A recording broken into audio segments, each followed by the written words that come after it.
Welcome back to the Deep Dive. Today, we're tackling something pretty fundamental about democracy and how it works, or maybe doesn't work, when it comes to war. That's right. We're looking at this puzzle. Who really calls the shots when a nation decides to use military force? Because the common idea, is that leaders in a democracy have to answer to the public, right? Elections mean accountability, especially for something as costly as war. Exactly. That's the theory. But then you look at the actual history, especially for the U.S. since World War II, and it's, well, the sources call it filled with regret. Lots of long wars, questionable starts. It doesn't quite add up. And part of the puzzle is that we know, generally speaking, the public isn't deeply immersed in foreign policy details. It's complex stuff. Yeah, it's that idea of rational ignorance. Most people have busy lives. Tracking troop movements isn't usually top of the list. And the data backs this up pretty starkly. You mentioned some numbers. Oh, absolutely. It's quite striking. Like recognizing top officials. In 2022, a survey found only about 27% could correctly say Antony Blinken was Secretary of State. Wow, okay. So not even the top diplomat. Right. And it gets even more specific when you look at actual operations. Think about U.S. troops in Iraq. Between 2012 and 2022, multiple surveys asked people about troop levels. The percentage who got it roughly right, never higher than 18%. 18%. And in 2012, when the correct number of combat troops was actually 0, almost 40% just said, don't know. That's a huge gap in awareness. So the public isn't tracking the details. Yeah.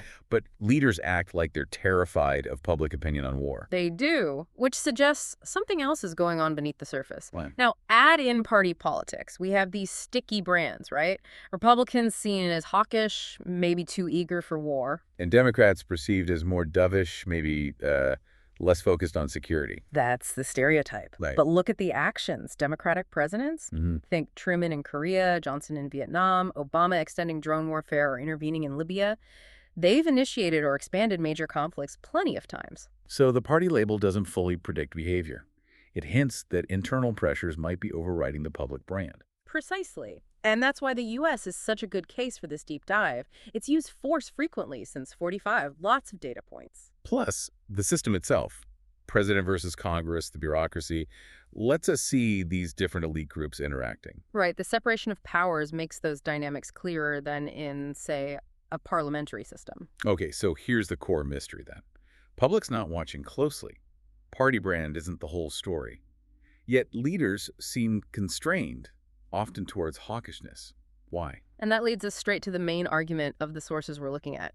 Decisions about war and peace are largely an insider's game. An insider's game, meaning not driven by voters. Not primarily, or at least not directly in the decision-making moment. Voter accountability is real, but it's often delayed. Think of the 2006 midterms punishing Bush over Iraq or the Vietnam protests in '68. Those reactions happen, but they often come after the key decisions are made. So the argument is that the real constraints, the ones shaping the choices in real time, come from a different audience. Exactly. The elites. Key figures in Congress, the military brass, senior bureaucrats, top advisors. They form a distinct political audience. And they impose different kinds of limits than voters do. Totally different. And crucially, the argument goes, this elite pressure, especially in the U.S. context with its powerful military, creates a kind of systemic hawkish bias. A hawkish bias, meaning the outcomes tend to be more aggressive, more interventionist than maybe the public, if fully informed, would actually prefer. That's the core claim. The internal political game among elites distorts the outcome away from what pure public interest might dictate. It's about bargaining, managing dissent within the government. Okay, let's dig into that. Elites versus the public. The standard textbook view doesn't really separate them like this, does it? It sees elites more as channels. Right. The standard model often treats elites as faithful intermediaries. Their job is supposedly to reflect public opinion, or maybe educate the public, activate certain views. Like the opposition party points out the president's mistakes, informing voters. Exactly. In that view, leaders are trying to deliver good policy, knowing the public might judge them later. Elites just help that process along. But this insider's game view says, no, elites are a whole separate thing, a distinct audience with its own power. Fundamentally distinct. They create immediate political headaches for a leader, regardless of public opinion at that moment. How so? What kind of leverage do they have that's different from voters? Well, think about it. Elites can impose costs directly and immediately. A key general disagreeing publicly, a cabinet secretary threatening to resign in protest. That's damaging right away. Hugely. Or bureaucratic foot-dragging. The State Department slow-walking an initiative, the Pentagon raising objections. Or legislative threats cutting funding, holding endless hearings. And the big one, leaks. Leaks are a classic tool. Releasing damaging information forces the issue into the open, often on terms unfavorable to the leader. That's a direct, immediate cost. Okay, so direct costs. What else? There are also crucial informational costs. Elites often act as gatekeepers. They control whether a policy dispute even reaches the public domain. They decide when to pull the fire alarm. Kind of, yeah. If the public isn't paying attention to the details, it's often an elite disagreement, a leak, a critical op-ed, a congressional investigation that suddenly expands the scope of conflict and forces the leader to publicly defend their policy.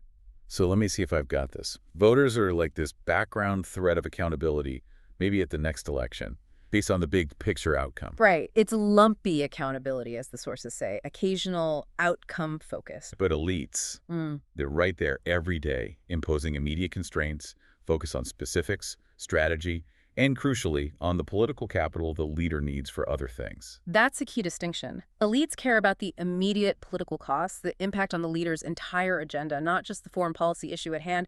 It's a continuous, fine-grained negotiation. Okay, this makes sense. But if it's an insider's game, why does it lean hawkish? Why isn't it just a neutral bargaining process? What creates the bias? That's the core asymmetry. It comes down to the political costs of bargaining. The central idea is it's generally easier and politically cheaper for a leader to get hawks to support going to war than it is to get those same hawks to support staying out of war or getting out of one. Exactly. Peace is, politically speaking, more expensive to buy internally than war is. Why? What makes it cheaper to lean towards conflict? It has to do with political incentives and credibility. For a leader perceived as dovish, acting hawkishly can buy them credibility on national security, which they might need to protect other parts of their agenda. They pay off hawks with action. Okay. But for a hawkish leader trying to pursue peace or de-escalation, what benefits does that offer the internal hawks who might object? Very little, politically. Their base wants strength. Supporting peace might even hurt them. So it's harder for a leader to bring hawks along for peace, making it politically costly. Very costly. This difficulty in getting hawkish buy-in for dovish policies means that the natural checks and balances, the things meant to filter out bad wars, can be short-circuited with relatively cheap political side payments or concessions to the hawks. And this kilted bargaining table leads to those two patterns, the two distortions you mentioned earlier. Yes, the two classic outcomes described in the sources. First, the dove's curse. Sounds ominous. Who gets cursed? Leaders from parties seen as dovish think modern Democrats. Because they're under constant pressure from internal hawks, they often feel incentivized to fight wars, but only with just enough effort to keep those hawks on board. Just enough effort. Meaning they adopt strategies aimed at not losing rather than decisively winning. This placates the internal critics for a while, but it leads to these long, drawn-out, indecisive conflicts that just grind on. Wow. So the leader's political need to manage internal dissent translates into a potentially disastrous, unending military strategy. It can, yeah. It prioritizes short-term political survival over long-term strategic sense. Okay, that's the dove's curse. What's the other one? The hawk's misadventure. This applies to leaders from parties already seen as hawkish, like Republicans. For them, starting a war is often easier. They face fewer initial constraints, less internal pushback, more deference. So low ex-ante constraints, as the theory puts it. Easy entry. Right. But if that war then goes badly, if the initial assumptions prove wrong, they suddenly face intense ex-post constraints. Elite support can evaporate quickly once failure becomes undeniable. And what happens then? That intense pressure can force the leader into a corner, leading them to gamble for a decision. Think of a risky military surge or some other dramatic escalation, trying desperately to snatch victory from the jaws of defeat before their elite support collapses entirely. So doves get stuck in long wars, hawks can get trapped in failing wars they feel forced to escalate, both driven by managing elite opinion. That's the framework. And these aren't just abstract ideas. Specific political mechanisms make this happen. All right, let's get into those mechanisms. How does this asymmetry actually work? You mentioned selection pressures first. Right, selection pressures. This is all about gaining initial credibility, especially if you're from that dovish party brand. Hmm. You face what the sources call high counter-type selection pressure. Meaning you have to act against your party's perceived type. Exactly. To prove you're tough enough on national security, to quiet down the immediate skepticism from military and congressional hawks, you feel pressure to appoint well-known hawks or figures respected by the security establishment to key posts. Often, even someone from the other party. It's a signal to the insiders. Don't worry, I'm taking this seriously. Precisely. It's a political move, not just finding the best person. Think back to the whole who lost China thing that dogged Democrats for years. Truman felt that heat intensely. And more recently. Obama is a key example. He ran as an anti-war candidate. When he came into office, what did he do? He kept Robert Gates, a Republican appointed by Bush, as his Secretary of Defense. That sent a message. A huge message. It wasn't just bipartisanship, it was essentially political insurance. It told the Pentagon, Congress, the whole establishment, I have a credible hand on the tiller. It bought him breathing room, especially for his domestic agenda. Whereas a Republican president, already seen as hawkish, doesn't face that same pressure. Much less pressure. Think George W. Bush after 9/11. His party owned the security issue. He had far more latitude in picking his team without needing to appease the other side's security credentials. So the very act of team building can tilt the administration towards hawkish advice, especially for Democrats. Okay, mechanism 2, agenda costs. This sounds like where domestic politics really crashes into foreign policy. Oh, it's a brutal trade-off. Think about parties typically associated with dovishness again, modern Democrats. Right. Their big priorities are often domestic. Healthcare, social programs, climate change, whatever it might be. Like LBJ's Great Society or Obama's Affordable Care Act. Exactly. Now, imagine a foreign policy crisis erupts. These leaders know that hawkish elites, maybe powerful committee chairs in Congress, even from their own party, sometimes can use that crisis as leverage. Yeah. By threatening to block or sabotage the president's precious domestic agenda unless he takes a harder line on the foreign policy issue. They impose high agenda costs for appearing weak abroad. So the hawks essentially hold the domestic dreams hostage. That's a good way to put it. So a leader focused on domestic reform might feel forced to make concessions on war policy, accept more aggressive war aims, greenlight a military strategy they don't love, purely to protect their domestic flank. LBJ in Vietnam seems like the ultimate example here. He was terrified about the Great Society. Absolutely central. He feared the powerful Southern Democrats, the Dixiecrats, who controlled key committees and were hawkish on Vietnam but opposed his civil rights agenda. He reportedly worried they'd push Vietnam up my ass every time he needed a vote on a domestic bill. So for him, not losing Vietnam was politically necessary to pass civil rights and anti-poverty laws. The agenda cost of being dovish was immense. Immense. Whereas for a Republican president, whose agenda might heavily feature national security anyway, the cost of using force is much lower. It aligns with their priorities. They don't have to sacrifice one for the other in the same way. It's like you said. For a Democrat, fighting a war might be the price of healthcare reform. For a Republican, fighting the war is the reform, in a sense. That captures the political logic pretty well. Okay, third mechanism. This one's a bit trickier, but maybe the most crucial for the asymmetry. The cost of countertype elite support. Cost of countertype. Okay, break that down. It's about the price a leader has to pay to get elites to support a policy that goes against their own typical stance or preference, and specifically the private benefits they get for doing so. Private benefits. Yeah. Not money, right? We're talking political currency. Exactly. Things like access to the president, prestige, plum assignments, maintaining party loyalty, maybe setting themselves up for a future role, or just neutralizing a tough issue for their party. Okay, so how does this create asymmetry? The core hypothesis here is that it's relatively cheap for a leader to get dovish elites to support a hawkish policy. Cheaper. Why would a dove support a war? Think about the private benefits for that dove. By reluctantly going along with a war, they can signal patriotism, show they're serious about defense, protect their party from the weakness attack, they look like a team player, gain access, maybe save their political capital for a domestic fight they care more about. It can actually help their career sometimes. They can frame it as supporting the troops or national unity, even with reservations. Exactly. It's relatively low cost for them personally and potentially high reward in terms of political positioning. Now, flip it. How much private benefit does a hawk get from supporting a dovish policy, like peace talks or withdrawal? Probably not much. Their base might see it as selling out. Their credibility as a hawk might take a hit. Precisely.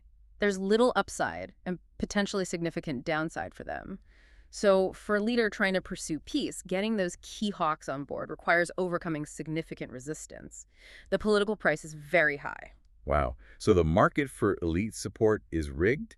It's cheaper to buy support for war than for peace. That's the essence of the asymmetry. It structurally favors hawkish outcomes because dovish opposition is easier to co-opt than hawkish opposition.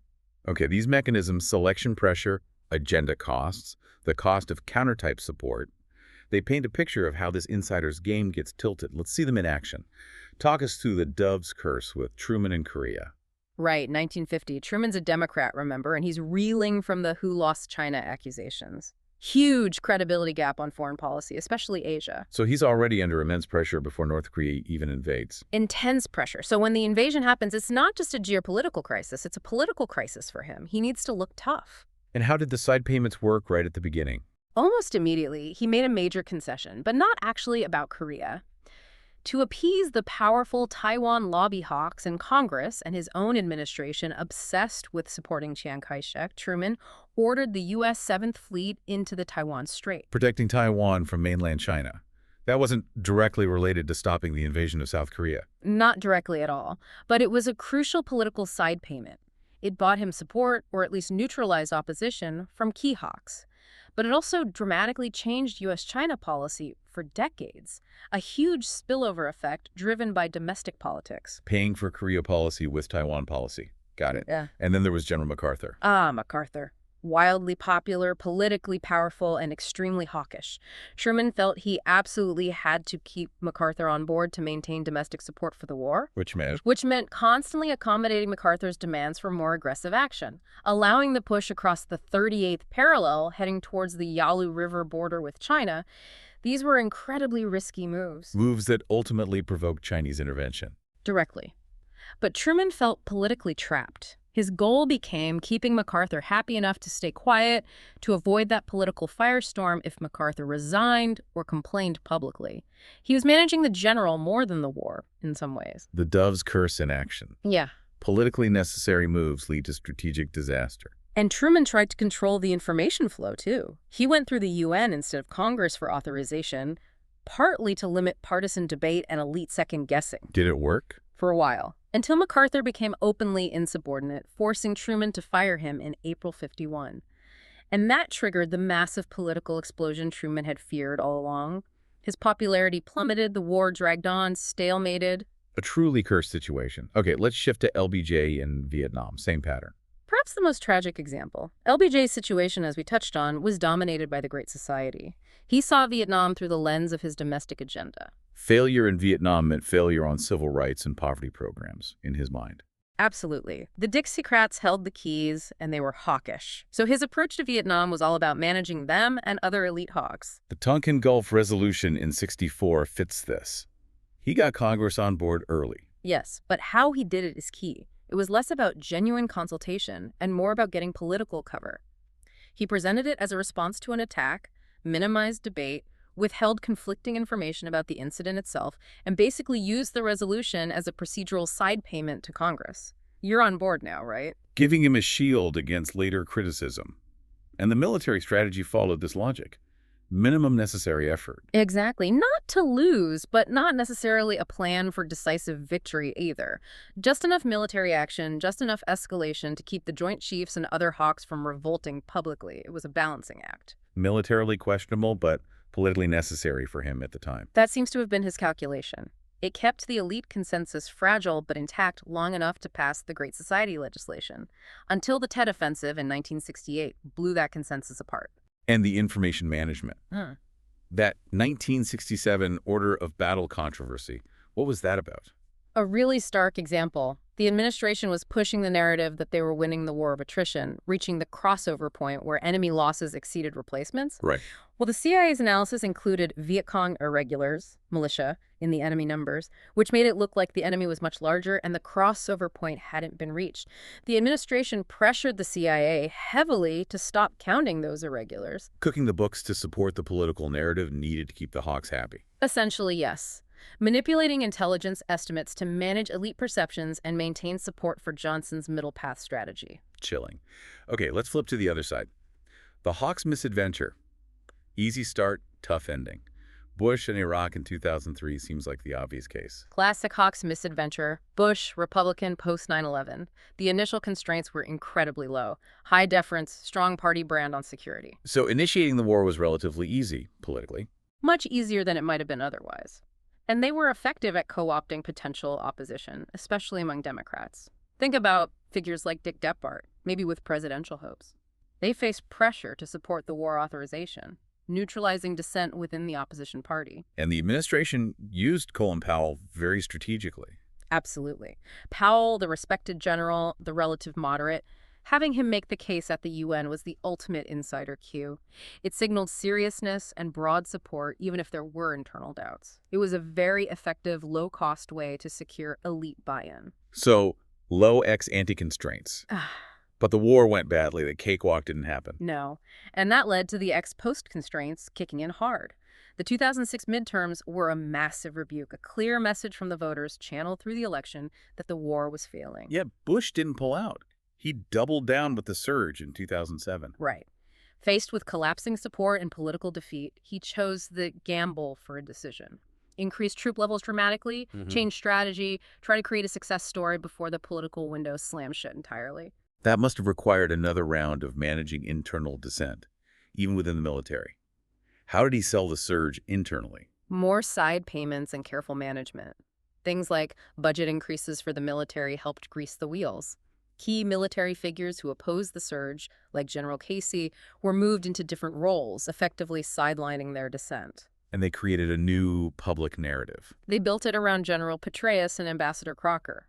Their constant, coordinated testimony before Congress, presenting metrics of progress, created a new focal point for elites. It signaled competence and gave political cover to supporters, stabilizing the elite consensus around the new strategy, at least for a time.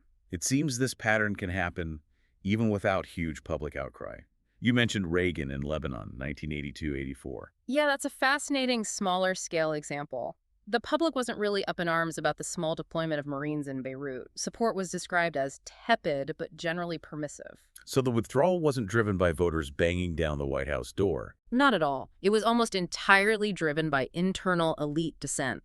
A Hawks misadventure constrained from within before it blew up publicly. Who were the main internal brakes on Reagan? Primarily his own Secretary of Defense, Caspar Weinberger, who acted like an insider dove on this issue, along with the Joint Chiefs.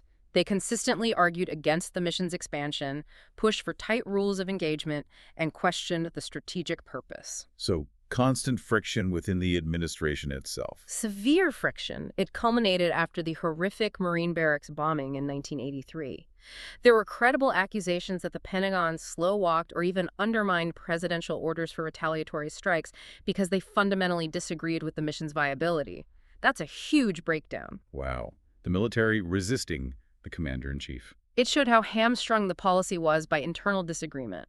That, combined with growing criticism in Congress, including from Reagan's own Republican allies in the Senate, made the political costs of staying too high. He withdrew in early '84, even though he personally might have wanted to stay. The elite audience forced his hand. Proof that elite accountability is a constant, separate force. Okay, we've talked a lot about these tools, side payments, and information control. Let's focus on side payments. What exactly counts as currency here? Right, it's not cash in briefcases. Side payments are basically anything of value a leader can offer an elite to compensate them for supporting a policy they dislike. It works because people value different things differently. So it could be an explicit deal, like, vote for my war funding and I'll support your base project. That's a classic log roll, yes, but it can be much subtler. Policy concessions on other issues, like Truman trading Taiwan policy for Korea support. Or procedural things. Definitely. Agreeing to seek UN authorization instead of just acting unilaterally might be a side payment to internationalist elites. Granting a skeptical senator extra briefings or FaceTime might be enough to keep them from publicly criticizing. Even threats like, if you don't support this, you'll lose access, can function as a sort of negative side payment. But doesn't this look bad? If a known critic suddenly flips, won't people assume they were bought off somehow? Doesn't it hurt their credibility? Leaders are usually pretty adept at masking the quid pro quo. And sometimes, paradoxically, getting a known skeptic on board can actually enhance the policy's perceived legitimacy for the wider public. How so? Because the rationally ignorant public might think, wow, if even Senator Skeptic, who knows the details and was worried, is now supporting the president, maybe the plan is actually solid. The reluctant endorsement becomes a powerful positive signal. Which brings us right back to elite cues and public knowledge.